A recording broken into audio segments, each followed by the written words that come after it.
¿Alguna vez te has parado a pensar cómo era el planeta Tierra antes de la existencia de los dinosaurios? Después de algunos rumores de una nueva ciudad encontrada en la selva amazónica, muchas personas se han estado preguntando cómo era el mundo en ese momento. Basado en investigaciones científicas que con cada estudio nos traen nuevas actualizaciones respecto al surgimiento de la vida en la Tierra, este tema aún no es dominado por la humanidad. Entonces, en el video de hoy, reunimos datos científicos para explicarte cómo era la vida en la Tierra, incluso antes de los dinosaurios. Soy Alba Rodríguez, narradora del canal Misterios del Mundo, y en el video de hoy vamos a hablar de cómo era la vida en la Tierra antes de los dinosaurios. No olvides dejar un me gusta y suscribirte al canal Misterios del Mundo.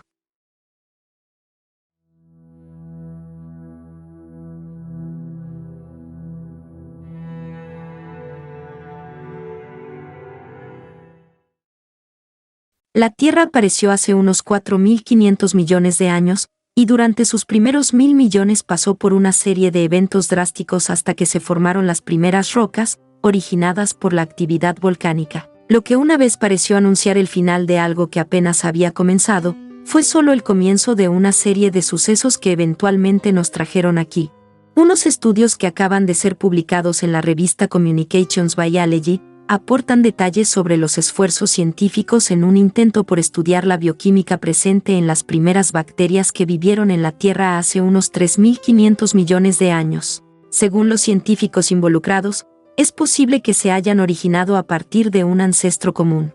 El caso es que tales bacterias evolucionaron a partir de un ancestro común, a lo largo de miles de años, hasta que aparecieron los primeros organismos pluricelulares, que inicialmente habrían vivido en un mundo submarino. En ese momento, el planeta estaba dividido únicamente por un inmenso océano llamado Pantalasa, y una sola masa continental, que la ciencia denominó Rodinia. Debajo de las aguas de ese océano infinito, sin embargo, ya había vida en evolución, por microscópica que fuera. Fue en el periodo llamado Proterozoico, que comenzó hace 2.500 millones de años y duró hasta hace 542 millones de años, que se produjo esta evolución, dando vida a nuevos seres vivos, como los trilobites, seres multicelulares y muy similares a los cangrejos herradura, encontrados principalmente en el Océano Atlántico.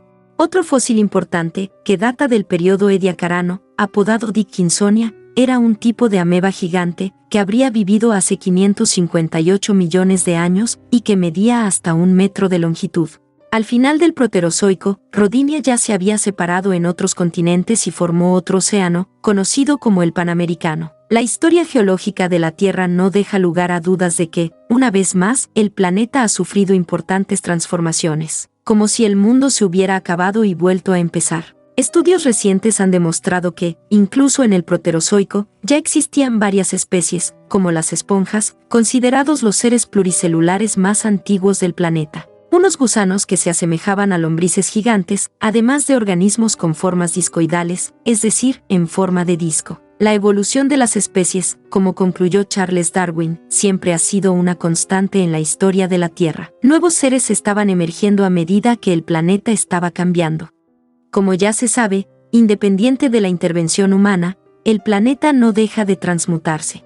Hace casi 500 millones de años comenzaron a aparecer los primeros depredadores carnívoros, que se alimentaban de otros seres vivos.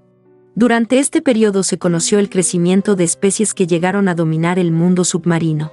El depredaísmo, por otro lado, resultó ser la razón principal por la que los depredadores vieron comprometida su existencia. La falta de alimento contribuyó a la extinción de esta nueva especie, pero la evolución no se detuvo.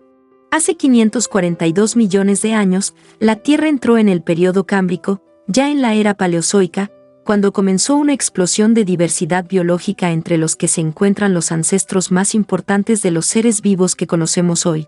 Entre estos ancestros se encuentran los cordados, considerados los primeros vertebrados de la historia, que es el grupo al que pertenecemos los humanos. A pesar de no llegar a un consenso sobre cómo ocurrió esta explosión de vida, ni por qué sucedió, los científicos coinciden en que la fotosíntesis de algas y cianobacterias generó oxígeno en las capas de la atmósfera, lo que contribuyó al crecimiento de estructuras corporales más complejas y las formas de vida de los seres vivos. La Tierra recibió entonces nuevos habitantes, seres que empezaron a disputarse territorios y alimentos, pero en esta época la Tierra ya contaba con una gran variedad de seres vivos, y no solo esponjas y bacterias. Sin embargo, el ambiente seguía siendo hostil en Tierra. Poco se sabe de lo sucedido, pero los primeros seres vivos que lo habitaron no salieron del mar por casualidad, sino que, por su estructura, les permitía vivir en ambos tipos de ambientes.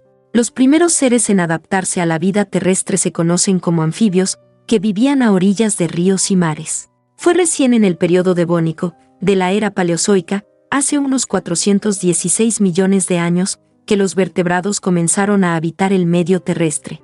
Uno de los primeros animales en habitar la Tierra fue el Ichthyostega, que se alimentaba de crustáceos, moluscos, peces e insectos, y lograba vivir en ambientes con baja oxigenación. A pesar de ser conocido como el período de los peces, el período devónico fue cuando tuvo lugar una importante evolución de las plantas y los primeros insectos.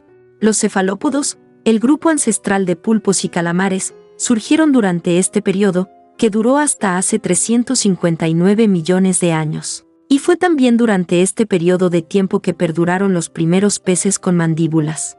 Las plantas terrestres se desarrollaron con el fin de generar semillas y dar origen a los primeros bosques y que los árboles iniciaran el virtuoso proceso cíclico de humidificación y generación de nuevos ejemplares y especies vegetales. El siguiente periodo, llamado Carbonífero, iniciado hace unos 359 millones de años, se caracterizó por cambios significativos en el planeta. En ese momento, enormes bosques se inundaron, formando inmensos pantanos. Los árboles que cayeron se trasladaron al fondo de los pantanos y quedaron sepultados por lodo. En ausencia de oxígeno y por procesos químicos naturales, fueron transformándose paulatinamente en carbón vegetal, de ahí el nombre de la época. Fue también en esta época que los reptiles tuvieron un crecimiento importante, cuando comenzaron a reproducirse en la Tierra. Después de esa época vino el período pérmico, el último de la era paleozoica. En ese momento, que ocurrió hace unos 251 a 299 millones de años, los continentes se unieron nuevamente en una sola masa, a la que llamaron Pangea. A principios de este periodo aparecieron los primeros arácnidos, ácaros, arañas prehistóricas y trigonotárvidos, similares a las garrapatas y considerados los primeros depredadores en un medio terrestre. La parte terrestre estaba habitada por insectos, similares a las cucarachas, así como por animales pertenecientes al grupo de los sinápsidos, que probablemente fueron los primeros mamíferos. En agua dulce dominaban los anfibios gigantes, y en el mar, primitivos tiburones. El final del período pérmico estuvo marcado por una extinción masiva de grandes proporciones, donde se estima que desapareció el 95% de la vida en la Tierra. Sin embargo, fue a partir de este trágico final que comenzó el desarrollo de los reptiles. La separación de Pangea ocurrió en la era mesozoica, lo cual se puede ver mirando el mapamundi y notando que la costa de Brasil encaja con la costa del continente africano. Este periodo fue el comienzo de los continentes que conocemos hoy, pero por supuesto esto no sucedió de la noche a la mañana. Fue después de una serie de intensas actividades naturales y explosiones volcánicas. Hasta el día de hoy se percibe el movimiento de las 6 masas continentales, y esto se debe al constante movimiento de las 10 placas tectónicas existentes. El reino animal, que antes tenía mayor dominio sobre los mares, pasó a dominar no solo la tierra, sino también el aire. La existencia y extinción de los dinosaurios fue precisamente en esta época, pero esa es una historia para otro momento. Ese fue el video de hoy, cuéntanos qué te parece en los comentarios. Hasta la próxima, hasta luego.